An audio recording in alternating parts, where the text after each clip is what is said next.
Undoubtedly, England's match winner will be can be Kevin Peterson. He's an incredible player, full of all the shots that you could possibly have, flair, and he's the man that can score the big hundreds for England to set up the totals or to chase them down. He's the man that every opposition wants to get out. So from England's perspective, they need a big World Cup from Kevin Peterson.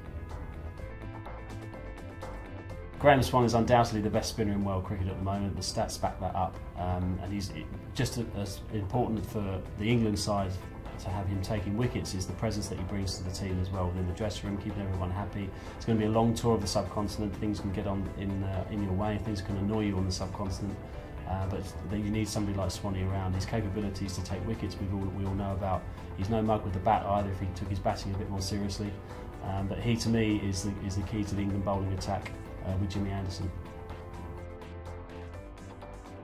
Matthew Pryor's inclusion certainly surprised me, bearing in mind that he hadn't been picked for one-day cricket for a couple of years by England, and they'd gone with Stephen Davis, so a bit of a surprise selection, and for me it's where he's going to fit into the side, because they dropped him from opening that last couple of one-days in Australia, and he batted quite well at 6. I think in an ideal world they'd like him to open, but with Ian Bell scoring runs as well, there's a couple of selection headaches. So a surprise for me for Matt Pryor, but he has got the capabilities to be to bat well at the top of the order, which he's done for Sussex, or down at number 6. So the only interesting thing for me is he's the one guaranteed starter within that side along with Andrew Strauss, so where they're going to bat him is the key. Andrew Strauss and the captaincy, it's going to be crucial. He's proved himself undoubtedly at a test match level with unqualified success that he's had in that form of the game, and now the next key for him is to take that into one-day cricket. They've got a fantastic relationship, himself and Andy Flower. They get on brilliantly. That's going to be key. Again, in the subcontinent, things can go wrong. There can be all sorts of illness problems at the last minutes, so team selection is going to be crucial.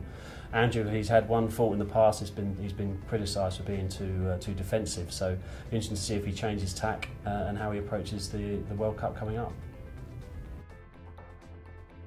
The biggest loss for England and probably for the World Cup as a general in terms of people watching would be the loss, unfortunately, of Owen Morgan through to this broken finger. He's an incredible player. I've had the pleasure of playing with him for 3 years at Middlesex, and he can do amazing things with a cricket bat, the reverse sweeps, the quick bowlers, the way that he plays spin in general, and the way that he just conducts his innings. And now he's a truly world-class player in the one-day format, and it's going to be a massive loss for England's finisher, the old Neil Fairbrother type cricketer. Owen Morgan is not there, so someone's got to step up to the plate and fill those big shoes.